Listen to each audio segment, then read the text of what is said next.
you can see, about a dozen Star Wars fans were first through the doors at Fargo's Toys R Us store overnight.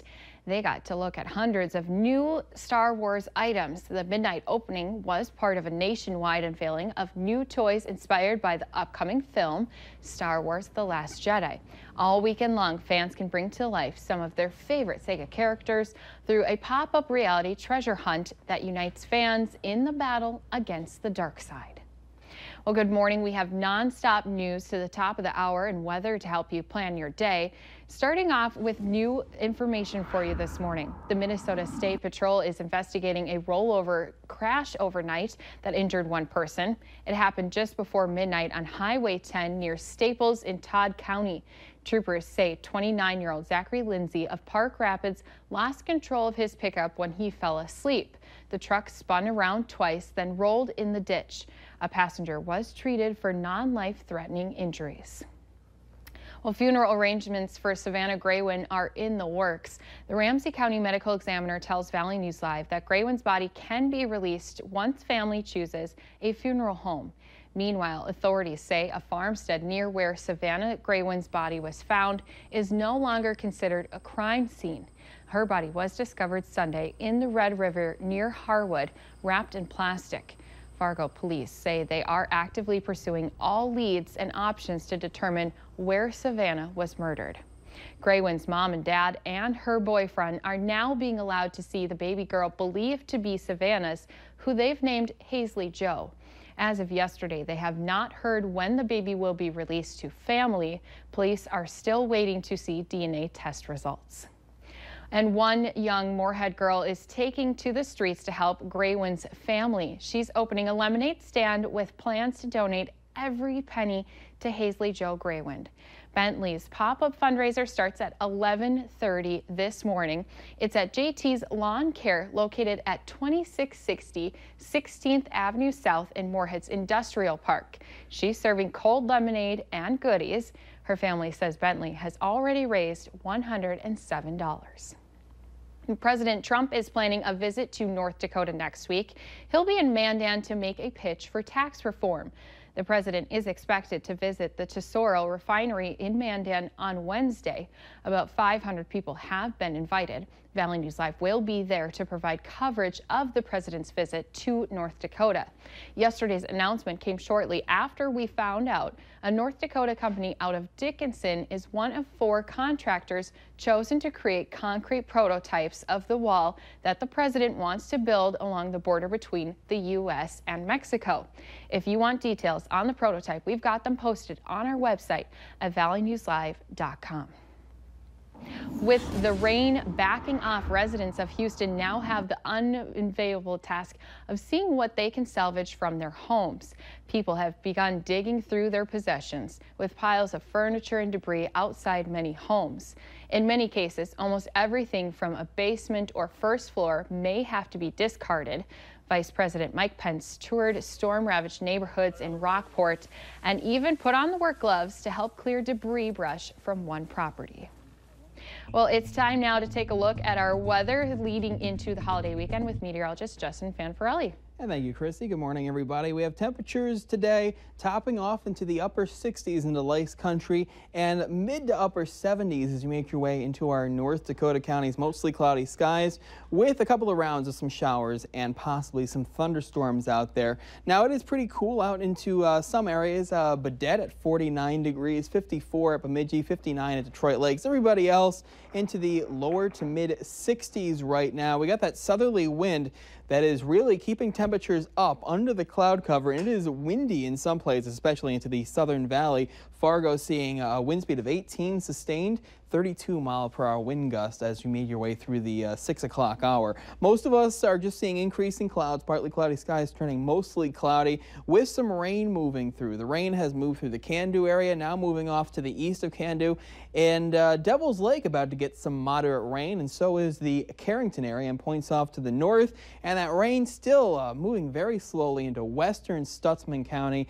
Jamestown should expect the rain as we go through the next couple of hours. This whole batch of rain will move into the southern valley as we go through time. That's the warm front. We're going to keep the breezy to windy conditions as we go throughout the day. This cold front will make its way through as we go through later on to the afternoon. 4 p.m. to sunset, the best chance of actually seeing some severe weather, a marginal risk for a portion of our viewing area, and a marginal risk just means that some showers and thunderstorms could develop that may contain large hail and damaging winds. So there's the showers moving through as we go through this morning. That's round one. And as we go through this afternoon and evening, and we're going to stop this at 7:30, there's some showers and thunderstorms developing, and these are the ones who could be strong to severe. Then mostly sunny skies Saturday, Sunday. Temperatures rise through the 80s, back down to near 70 by Tuesday, but near 80 on Thursday. Still plenty of sunshine. There's your weather. Let's check in with Al now with your traffic. Well, Justin, I just want to echo what you just said. It is really windy out here this morning, very windy on the Metro Interstate Loop. Make sure you're hanging on to the steering wheel. It's not catastrophic, but it's certainly breezy. You can really feel it pulling on your car. Gray this morning as well, so make sure you're driving with those lights on. Traffic seems to have thinned a little bit from what it was earlier this morning. Westbound I-94 continues to be quite busy this morning. That's for darn sure. Eastbound, not quite as much. Northbound I-29, pretty darn active as well. We still have that stalled pickup on westbound Interstate 94, west of 25th Street, between there and the tri-level. No lights, no flashers. Make sure that you're looking out for that. And make sure you're driving carefully today. And always, Al Ahmed, Valley Today traffic.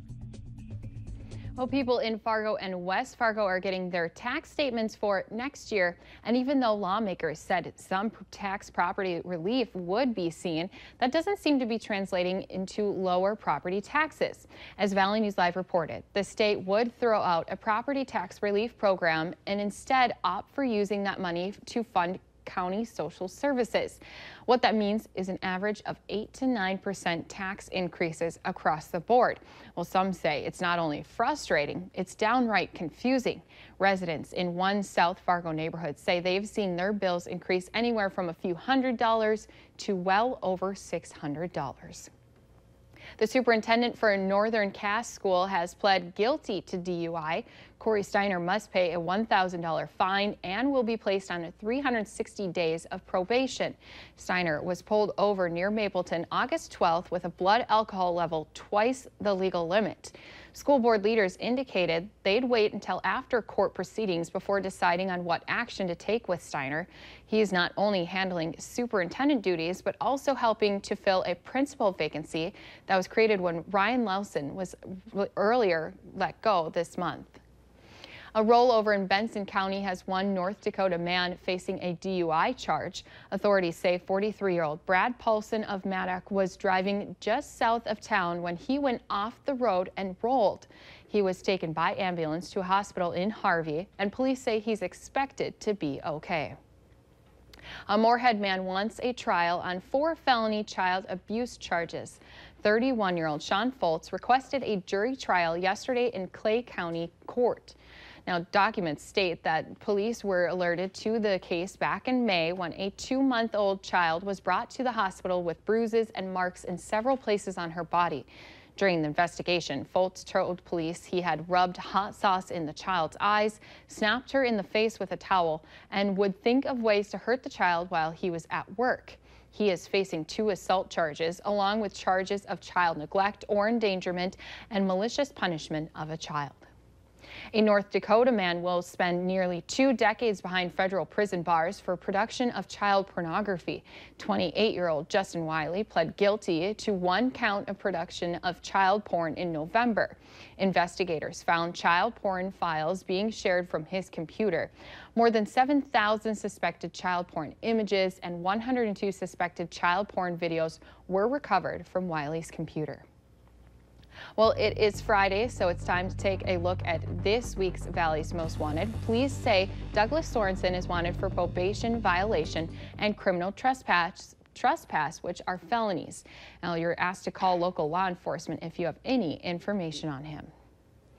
In consumer alert today, gasoline has hit its highest price this year. AAA says average gallon of gas is now around $2.45. The agency says with several refineries shut down by Hurricane Harvey and rising demand for gas over the Labor Day holiday, prices could top $2.50 a gallon in coming weeks. The news comes as the Energy Department said it would release 500,000 barrels of crude oil from an emergency reserve to help make up for shortages caused by the storm. Well, Fargo Salvation Army has a big new donation yesterday that will help feed thousands of people. Gary Nelson was known as a giving man, but it wasn't until he passed away it became clear just how much he had to give. His estate donated $50,000 to the charity yesterday. Well, a lot of sports fans in the area are still talking about yesterday's big day at Dairy Queen, the Red Hawks game, and also Sanford Children's Hospital as hometown hockey hero Matt Cullen brought the Stanley Cup around the area. He did at the Dairy Queen location give fans the chance to get their photo with himself and the cup. Now, this is Cullen's third time getting to spend the day with the hockey's biggest prize. He hopes he gets to do it again next year as a member of the Minnesota Wild this season. Cullen also got to eat his favorite blizzard out of the cup, a Snickers blizzard. And you guessed it, he said it's good, but tastes even better out of the big cup. And we've got you covered for Bison on game day tomorrow. Tune in to KVLY for the Farmers Union Insurance Bison football pregame show beginning at 1:30. We'll get you some of the latest news from the Fargo Dome and break down how NDSU plans to get a win to start off their 2017 season. Now, the game will follow at 2:30, and then highlights after the game will be on Valley News Live at 6.